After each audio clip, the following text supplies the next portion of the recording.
Ndani ya sehemu ya 7 tutaelezea ukweli wa miaka 20.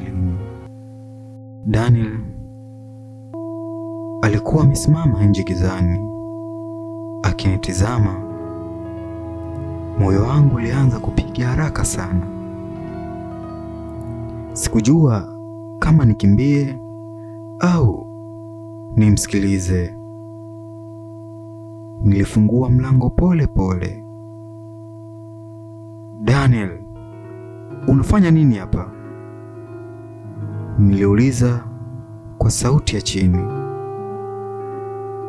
Alinitazama machoni kisha akasema kwa utulivu, ni wakati wa kukwambia ukweli ambao familia yako ikiwa imeficha ndani ya miaka 20. Maneno yake yalinifanya nisimame kimya. Ukweli gani? Niliuliza. Daniel alitoa bahasha nyingine kutoka mfukoni kwake. Nataka uangalie hii kwanza, alisema. Nilipofungua bahasha, ndani kulikuwa na picha za zamani sana. Kwenye picha kulikuwa na watu 3 tu, mama yangu, baba yangu na Daniel, lakini walikuwa wadogo sana. Nilishtuka. Daniel, hii picha ni ya lini? Niliuliza. Alivuta pumzi ndefu. Kabla hata hujazaliwa. Nilihisi tumbo langu likikaza. Unamaanisha nini? Niliuliza. Daniel alinijibu pole pole. Baba yako na mama yako waliharibu maisha yangu. Pia waliharibu maisha ya familia yangu. Nilimkazia macho. Daniel, unaongea nini? Aliniangalia mara moja machoni, kisha akasema,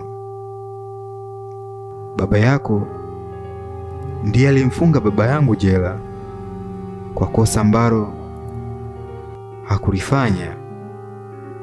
Nilihisi damu yangu ikipanda kichwani. Hiyo haiwezekani. Lakini Daniel aliendelea. Ndiye aliyetoa ushahidi uliomfanya hukumiwe.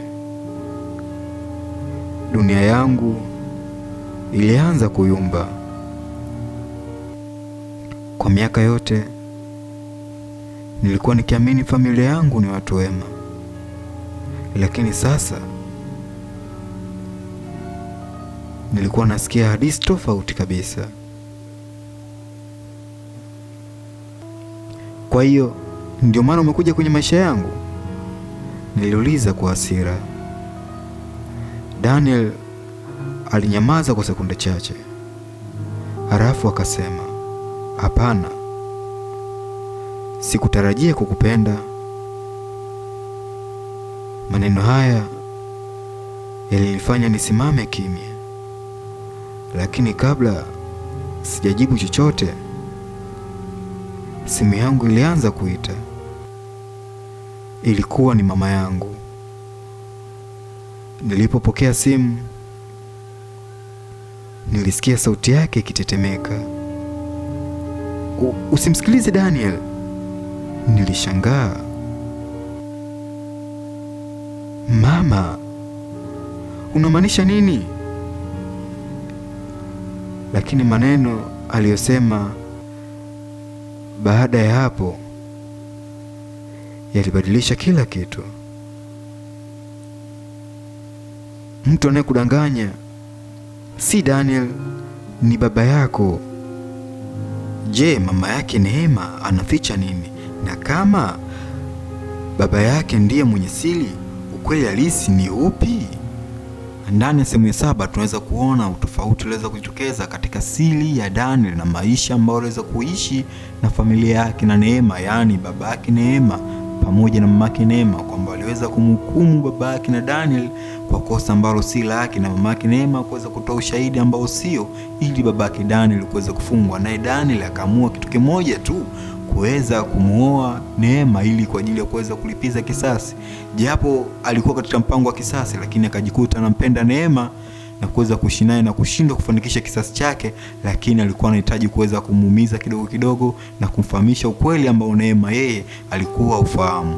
Bado nawakumbusha kuweza kufuatilia stori yetu hii nzuri, kuweza kusikiliza kwa YouTube, ukiweza kusearch Icon Films, basi inaweza kuletea moja kwa moja. Unaweza kaingia na kuplay playlist ambayo imeandikwa simulizi kali za kusisimua, basi utazikuta hapo sehemu ya 1 mpaka sehemu ya 6, na hii ya 7 ndio tunaweza kuiachia leo hii usiku. Usisahau kitu kimoja tu ili kuweza kushinda katika game hii ya kusikiliza story hii. Pia na kushauri fika pale ndani ya YouTube, kuna kikengele kibonyeze, kisha subscribe ili kuweza kuwa wa kwanza kuweza kusikiliza story hii kila siku. Pia usiweze kusahau kuweza kushare, kucomment, kulike ili kuweza kufahamu vitu vingi ambavyo wenzio katika comment wanaweza kuongelea, na pia join ili uweze kufanikisha jambo hilo, ili tuweze kujibu na uweze kufahamu nini kinachoweza kuendelea hapo baadaye.